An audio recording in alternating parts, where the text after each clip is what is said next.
समझते हैं। नमस्ते दोस्तों, आज हम बात करने वाले हैं एक ऐसी प्रॉब्लम के बारे में जो हम में से ज्यादातर लोगों ने कभी ना कभी फेस की है। इसका नाम है ओवरथिंकिंग। यह ओवरथिंकिंग आखिर है क्या? सिंपल शब्दों में यह है सोच पर सोच।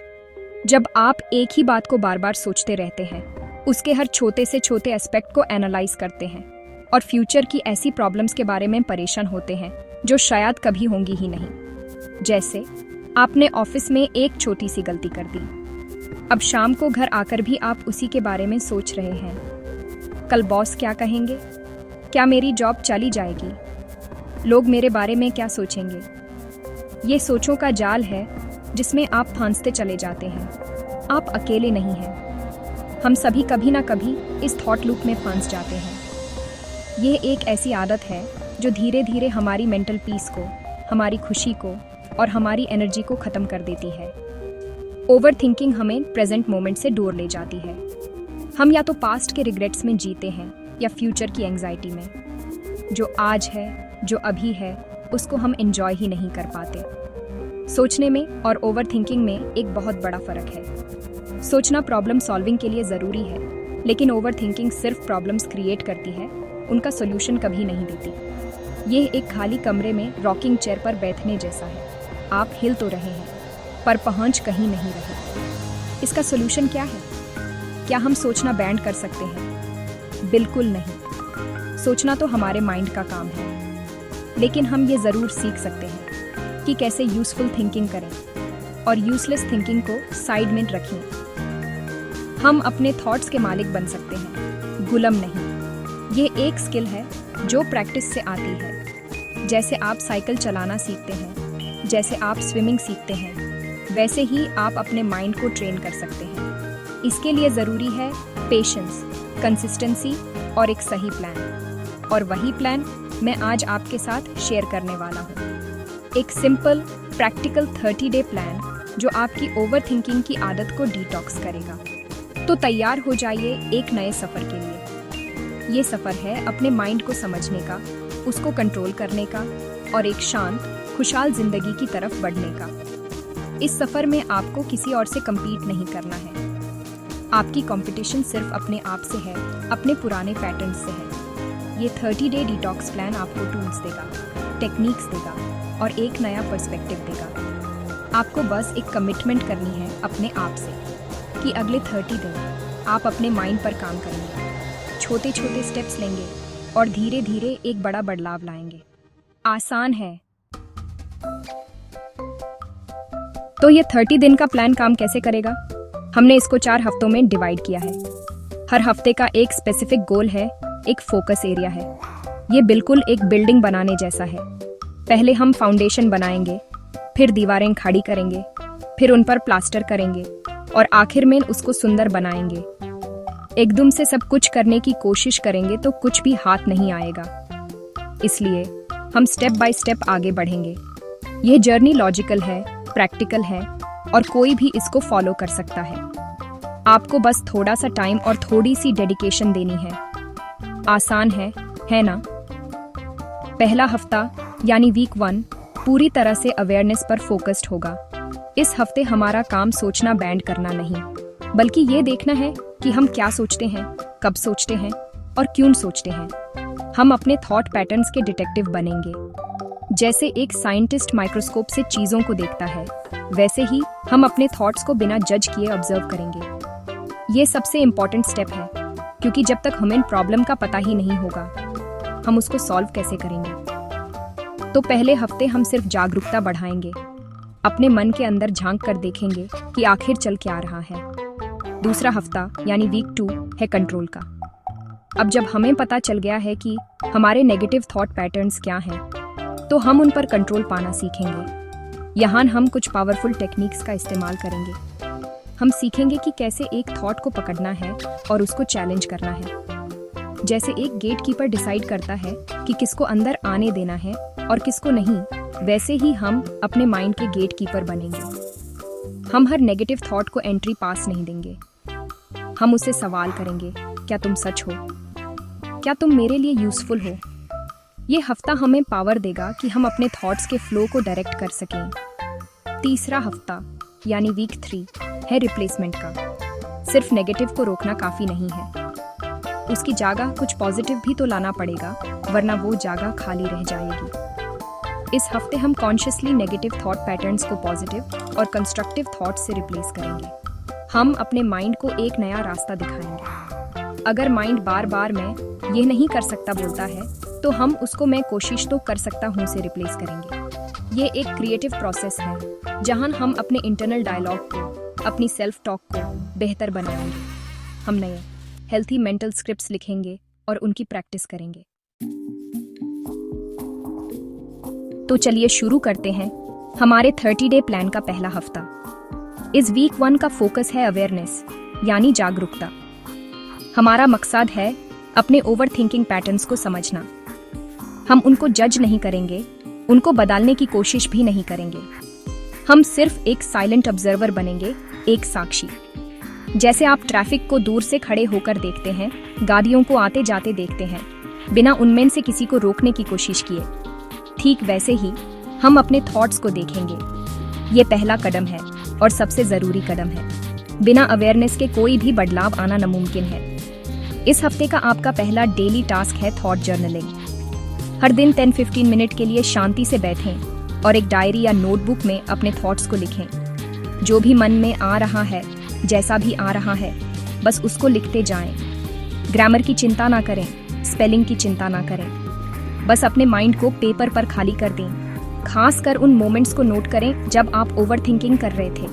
क्या सिचुएशन थी? आप कैसा फील कर रहे थे? आपके मन में क्या क्या थॉट्स आ रहे थे? इससे आपको एक क्लियर पिक्चर मिलेगी कि आपके ओवर थिंकिंग ट्रिगर्स क्या हैं। दूसरा काम जो आपको करना है वो है आइडेंटिफाई योर पैटर्न्स। हफ्ते के एंड में अपनी जर्नल को पढ़ें। देखें कि क्या कोई कॉमन थीम्स हैं। क्या आप ज़्यादातर काम के बारे में ओवर थिंक करते हैं, या रिलेशनशिप्स के बारे में, या अपनी हेल्थ के बारे में? नोटिस करें कि आपके थॉट्स ज़्यादातर पास्ट को लेकर हैं या फ्यूचर को। मुझे वैसा नहीं करना चाहिए था, पास्ट, या पता नहीं कल क्या होगा, फ्यूचर। इन पैटर्न्स को पहचानना आपको सेल्फ अवेयरनेस देगा। आपको समझ आएगा कि आपकी ओवर थिंकिंग की मशीन को फ्यूल कहाँ से मिलता है। ये एक आहा मोमेंट जैसा होगा। और तीसरी चीज़ है माइंडफुल ब्रीदिंग। दिन में कम से कम 2 बार सिर्फ 5 मिनट के लिए आंखें बैंड करके अपनी सांस पर ध्यान दें। बस नोटिस करें कि सांस अंदर आ रही है और बाहर जा रही है। आपका मन भटकेगा, 1000 थॉट्स आएंगे। ये नॉर्मल है। जब भी मन भटके, उसको प्यार से, बिना गुस्सा किए, वापस अपनी सांस पर ले आएं। ये एक्सरसाइज आपके अटेंशन मसल को ट्रेन करती है। ये आपको सिखाती है कि थॉट्स आते जाते रहते हैं, आपको उनके साथ बहने की ज़रूरत नहीं है। ये आपको प्रेजेंट मोमेंट में लाने का सबसे आसान और पावरफुल तरीका है। Welcome to week 2। अब जब आपने अपने ओवर थिंकिंग ट्रिगर्स और पैटर्न्स को पहचान लिया है, तो अब टाइम है उन पर कंट्रोल पाने का। इस हफ्ते का गोल है कंट्रोल। हम अपने थॉट्स के पैसेंजर बनकर नहीं रहेंगे, जो बस बहते जाते हैं जहां मन ले जाए।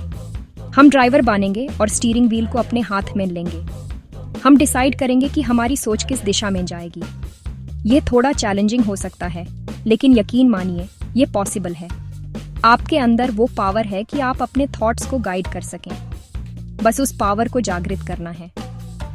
इस हफ्ते की पहली डेली टास्क है थॉट स्टॉपिंग टेक्निक। जैसे ही आप खुद को ओवर थिंकिंग करते हुए पकड़ें, मन ही मन या धीरे से बोलें, स्टॉप। ये एक पैटर्न इंटरप्ट है। ये उस नेगेटिव थॉट लूप को तोड़ देगा। शुरू में यह अजीब लगेगा, लेकिन धीरे धीरे आपका माइंड इस कमांड को फॉलो करना सीख जाएगा। स्टॉप बोलने के बाद एक लंबा सांस लें और अपना ध्यान किसी और चीज़ पर लगाएं। उठकर पानी पीने चले जाएं, म्यूजिक सुन लें या अपने आसपास की 5 चीज़ों को नोटिस करें। The idea is to break the cycle instantly and shift your focus. आसान है। दूसरी प्रैक्टिस है वरी टाइम स्केड्यूल करना। ये सुनने में थोड़ा अजीब लग सकता है, लेकिन ये बहुत इफेक्टिव है। दिन में 15-20 मिनट का एक टाइम फिक्स कर लें, जैसे शाम 5 बजे से 5:20 तक, जिसे आप वरी टाइम कहेंगे। जब भी दिन में कोई परेशान करने वाला थॉट आए, तो उसको बोलें, अभी नहीं, मैं तुम्हारे बारे में अपने वरी टाइम में सोचूंगा। और उस थॉट को अपनी वरी जर्नल में लिख लें। जब आपका वरी टाइम आए तो आप उस जर्नल को खोलकर उन बातों पर सोच सकते हैं। आप देखेंगे कि ज़्यादातर वरीज तब तक इरेलीवेंट हो चुकी होंगी। ये टेक्निक आपको दिन भर की चिंता से मुक्त करती है। और तीसरी एक्टिविटी है चैलेंज योर थॉट्स। हमारे ज़्यादातर नेगेटिव थॉट्स असम्पशंस होते हैं, फैक्ट्स नहीं। जब भी कोई नेगेटिव थॉट आए उसे एक डिटेक्टिव की तरह सवाल करें। फॉर एग्जाम्पल, अगर थॉट है सब लोग मेरे बारे में बुरा सोच रहे हैं, तो खुद से पूछें, इसका क्या प्रूफ है? क्या मैं सबके मन को पढ़ सकता हूँ? क्या कोई और पॉसिबल एक्सप्लेनेशन हो सकती है? इस प्रोसेस को कॉग्निटिव रिस्ट्रक्चरिंग कहते हैं। आप अपने थॉट्स को चैलेंज करके उनकी पावर को कम कर देते हैं। आप ढूंढ रहे हैं एविडेंस, न कि सिर्फ फीलिंग्स पर रिएक्ट कर रहे हैं। इससे आपको क्लैरिटी मिलेगी और आपका नजरिया बदलेगा। अब हम आ गए हैं वीक 3 में। आपने अवेयरनेस डेवलप कर ली है और थॉट्स को कंट्रोल करना भी सीख लिया है। अब टाइम है एक और इम्पॉर्टेंट स्टेप का, रिप्लेसमेंट। इस हफ्ते हमारा गोल है अपने माइंड में जो नेगेटिव थॉट्स के लिए जगह खाली हुई है उसको पॉजिटिव और कंस्ट्रक्टिव थॉट्स से भरना। क्योंकि अगर हम उस जगह को खाली छोड़ देंगे तो पुराने नेगेटिव पैटर्न्स वापस आ सकते हैं। हम अपने माइंड को एक नया बेहतर रास्ता दिखाएंगे। यह गार्डनिंग जैसा है। हमने वीड्स यानी नेगेटिव थॉट्स को निकाला। अब हम ब्यूटीफुल फ्लावर्स यानी पॉजिटिव थॉट्स लगाएंगे। इस हफ्ते की पहली एक्टिविटी है ग्रैटिट्यूड प्रैक्टिस। हर रात सोने से पहले अपनी डायरी में 3 ऐसी चीज़ें लिखें जिनके लिए आप थैंकफुल हैं। ये चीज़ें बहुत छोटी हो सकती हैं, जैसे आज माँ के हाथ का खाना खाया, एक दोस्त ने कॉल करके हाल पूछा, या आज मौसम बहुत अच्छा था। जब आप कॉन्शियसली अच्छी चीज़ों पर फोकस करते हैं तो आपका ब्रेन धीरे धीरे पॉजिटिव चीज़ों को नोटिस करने के लिए ट्रेन हो जाता है। ओवर थिंकिंग का फोकस क्या नहीं है पर होता है, ग्रैटिट्यूड का फोकस क्या है पर होता है। ये प्रैक्टिस आपके पर्सपेक्टिव में एक ज़बरदस्त शिफ्ट ला सकती है। दूसरी प्रैक्टिस है क्रिएट पॉजिटिव एफर्मेशंस। आपने जो नेगेटिव थॉट्स वीक 1 में आइडेंटिफाई किए थे, अब उनके पॉजिटिव ऑपोजिट्स बनाइए। फॉर एग्जाम्पल, अगर आपका कॉमन थॉट है मैं काबिल नहीं हूँ, तो उसकी जगह एक एफर्मेशन बनाइए, मैं हर दिन बेहतर हो रहा हूँ और मैं केपेबल हूँ। या अगर थॉट है सब कुछ गलत हो जाएगा, तो एफर्मेशन होगी मैं हर सिचुएशन को हैंडल कर सकता हूँ। इन एफर्मेशंस को एक कागज़ पर लिखकर ऐसी जगह लगाएं जहाँ आपकी नज़र बार बार पड़े, जैसे मिरर पर या अपने वर्क डेस्क पर। दिन में कई बार इनको पढ़ें और फील करें। तीसरी एक्टिविटी है एक्ट ऑफ काइंडनेस। हर दिन एक छोटा सा काम करें किसी और के लिए, बिना किसी एक्सपेक्टेशन के। किसी की हेल्प कर दें, किसी को एक जेन्युइन कॉम्प्लीमेंट दे दें, या बस किसी को देखकर स्माइल कर दें। जब हम दूसरों के लिए कुछ अच्छा करते हैं तो हमारे अंदर से एक खुशी मिलती है। ये हमें अपनी प्रॉब्लम्स और अपने थॉट्स से बाहर निकालकर दूसरों से कनेक्ट करती है। ओवर थिंकिंग एक बहुत सेल्फ सेंटर्ड एक्टिविटी है। हम बस में, मेरा, मुझे में उलझे रहते हैं। काइंडनेस हमें इस छोटे से दायरे से बाहर निकालती है और हमें एक बड़ा पर्पस देती है, चाहे वो एक पल के लिए ही क्यों ना हो। कंग्रेचुलेशंस, आप 30 दिन के प्लान के आखिरी हफ्ते यानी वीक 4 में पहुंच गए हैं। अब तक आपने अवेयरनेस, कंट्रोल और रिप्लेसमेंट पर काफ़ी मेहनत की है। इस आखिरी हफ्ते का गोल है हैबिट फॉर्मेशन। हमारा मकसद ये है कि जो भी अच्छी प्रैक्टिसेस हमने पिछले 3 हफ्तों में सीखी हैं, उनको अपनी डेली लाइफ का एक नेचुरल हिस्सा बना लें। देखिए, आदत बनने में थोड़ा टाइम लगता है। इस हफ्ते हम उन सभी चीज़ों को कंसोलिडेट करेंगे, उनको और भी स्ट्रेंथन करेंगे, ताकि ये सिर्फ एक 30 दिन का प्लान ना रह जाए, बल्कि एक नए जीने का तरीका बन जाए। एक ऐसी लाइफ जिसमें शांति हो, क्लैरिटी हो और खुशी हो। इस हफ्ते का पहला फोकस है कंसिस्टेंसी। अब आपको सभी टूल्स पता है, journaling, mindful breathing, thought stopping, gratitude, affirmations. अब इनको रोज़ाना प्रैक्टिस करना है। एक माइंडफुल मॉर्निंग रूटीन बनाएं। सुबह उठने के बाद 15 से 20 मिनट सिर्फ अपने लिए रखें। इस टाइम में आप 5 मिनट ब्रीदिंग एक्सरसाइज कर सकते हैं, 5 मिनट जर्नलिंग कर सकते हैं और 5 मिनट अपने अफर्मेशंस पढ़ सकते हैं। एक अच्छी शुरुआत आपके पूरे दिन का टोन सेट कर देती है। यह आपके दिन को रिएक्शन मोड में शुरू करने के बजाय इंटेंशन मोड में शुरू करती है। आप दिन को कंट्रोल करते हैं, दिन आपको कंट्रोल नहीं करता। दूसरा काम है डिक्लटर योर स्पेस। आपका फिजिकल एनवायरनमेंट आपके मेंटल स्टेट पर बहुत गहरा असर डालता है। इस हफ्ते थोड़ा टाइम निकालकर अपने आसपास की जगह को साफ सुथरा और ऑर्गेनाइज्ड करें। अपनी वर्क डेस्क, अपना कमरा या अपनी अलमारी को डिक्लटर करें। जो चीज़ें आपके काम की नहीं हैं, उनको हटा दें। एक साफ सुथरा ऑर्गेनाइज्ड स्पेस आपके माइंड में भी क्लैरिटी और शांति लाता है। जब बाहर का क्लटर कम होता है तो अंदर का मेंटल क्लटर भी अपने आप कम होने लगता है। ये एक सिंपल लेकिन बहुत पावरफुल टेक्निक है अपने माइंड को काल्म करने की। और तीसरी प्रैक्टिस है कनेक्ट विथ नेचर। कोशिश करें कि हर दिन कम से कम 10 से 15 मिनट नेचर में बिताएं। चाहे आप किसी पार्क में वॉक करें, अपने बैल्कनी में लगे पौधों को पानी दें या बस आसमान को देखें। नेचर में एक हीलिंग पावर होती है। ये हमें हमारी छोटी छोटी परेशानियों से ऊपर उठाकर एक बड़े पर्सपेक्टिव से जोड़ती है। जब आप एक बड़े से पेड़ को या विशाल आसमान को देखते हैं तो आपकी अपनी प्रॉब्लम्स बहुत छोटी लगने लगती हैं। यह आपको ग्राउंड करती है और आपके नर्वस सिस्टम को काल्म करती है। यह एक फ्री थेरेपी है जो हम सबके लिए अवेलेबल है। इस 30 दिन के प्लान को और भी इफेक्टिव बनाने के लिए यहाँ कुछ एक्स्ट्रा टिप्स हैं जो आपकी जर्नी में बहुत मदद करेंगी। ये छोटी छोटी बातें हैं लेकिन इनका असर बहुत बड़ा हो सकता है। पहली टिप है गेट इनफ स्लीप। नींद हमारे मेंटल हेल्थ के लिए बहुत जरूरी है। जब हमारी नींद पूरी नहीं होती तो हमारा माइंड आराम नहीं कर पाता और नेगेटिव थॉट्स और ओवरथिंकिंग के लिए ज्यादा वल्नरेबल हो जाता है। कोशिश करें कि हर रात 7 से 8 घंटे की क्वालिटी स्लीप लें। सोने से 1 घंटा पहले स्क्रीन टाइम मतलब फोन, टीवी या लैपटॉप बैंड कर दें। इससे आपके माइंड को शांत होने का टाइम मिलेगा। दूसरी टिप है मूव योर बॉडी।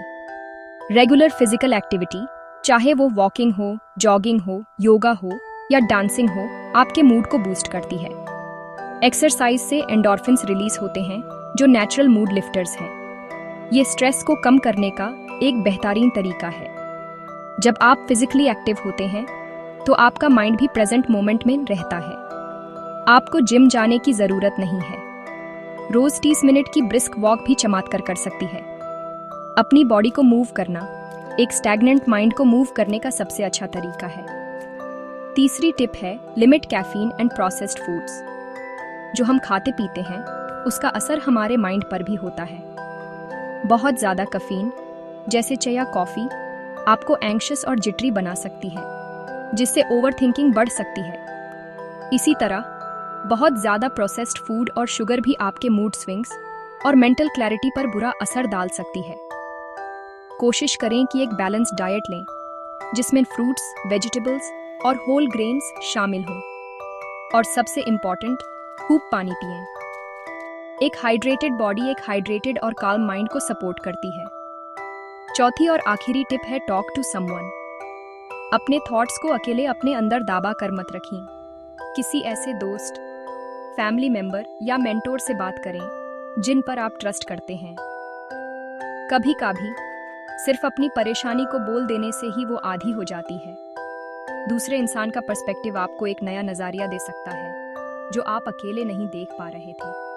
अगर आपको लगता है कि आपकी ओवरथिंकिंग बहुत ज़्यादा है और आपकी डेली लाइफ को अफेक्ट कर रही है, तो एक प्रोफेशनल काउंसलर या थेरेपिस्ट से बात करने में बिल्कुल भी ना हिचकिचाएं। हेल्प मांगना एक साइन ऑफ स्ट्रेंथ है, वीकनेस नहीं। अब जब आप इस 30 दिन के सफर के अंत तक पहुंच रहे हैं तो एक बहुत ही इंपॉर्टेंट काम करना है और वो है अपनी प्रोग्रेस को सेलिब्रेट करना। ये सफर परफेक्शन का नहीं बल्कि प्रोग्रेस का है। आपने जो भी कोशिश की, जो भी छोटे छोटे बदलाव लाए, वो सब सेलिब्रेशन के लायक हैं। ओवरथिंकिंग की आदत सालों में बनती है, वो 30 दिन में पूरी तरह से जाएगी ये जरूरी नहीं है। लेकिन आपने उस आदत को तोड़ने की दिशा में जो कदम उठाए हैं वो सबसे बड़ी जीत है। आपने अपने मन की लगाम अपने हाथ में लेने की शुरुआत कर दी है। थोड़ा टाइम निकाल कर सोचिए, आज दिन 30 पर आप दिन 1 के कंपैरिजन में कहाँ हैं? अपनी पहले हफ्ते की जर्नल निकालिए और आज की जर्नल से कंपेयर करें। क्या आप अब अपने थॉट्स को लेकर थोड़े ज़्यादा अवेयर हैं? क्या अब आप नेगेटिव थॉट्स को जल्दी पकड़ पाते हैं? क्या आपने स्टॉप टेक्निक का इस्तेमाल किया? क्या आपने ग्रैटिट्यूड प्रैक्टिस शुरू की? शायद आप अभी भी ओवरथिंक करते होंगे, लेकिन हो सकता है कि अब उसकी इंटेंसिटी कम हो गई हो या उसकी फ्रीक्वेंसी कम हो गई हो। ये सभी जीत हैं। इन छोटी छोटी जीतों को एक्नॉलेज करें, अपने आप को रिवॉर्ड दें। आपने मेहनत की है, आपने डिसिप्लिन दिखाया है, आप इसके हकदार हैं। रिवॉर्ड कुछ भी हो सकता है जो आपको खुशी दे। आप अपनी पसंद की कोई मूवी देख सकते हैं, कोई अच्छी सी किताब खरीद सकते हैं, अपनी फेवरेट डिश बनाकर खा सकते हैं, या बस एक दिन कुछ ना करके आराम कर सकते हैं। जब आप अपनी मेहनत को सेलिब्रेट करते हैं, तो आप अपने ब्रेन को एक पॉजिटिव मैसेज देते हैं। आप उसको बताते हैं कि यह नया रास्ता अच्छा है और इस पर चलते रहना है। ये पॉजिटिव रिइंफोर्समेंट आपको आगे भी मोटिवेटेड रखेगा। याद रखें, ये जर्नी का एंड नहीं है, ये एक नई शुरुआत है। आपने अपने मेंटल हेल्थ के टूल बॉक्स में कुछ बहुत ही पावरफुल टूल्स डाल लिए हैं। अब इनका इस्तेमाल करते रहना है।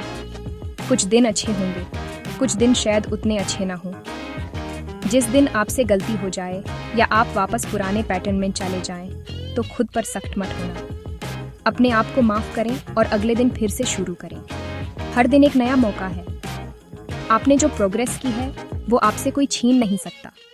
उसको याद रखें और आगे बढ़ते रहें।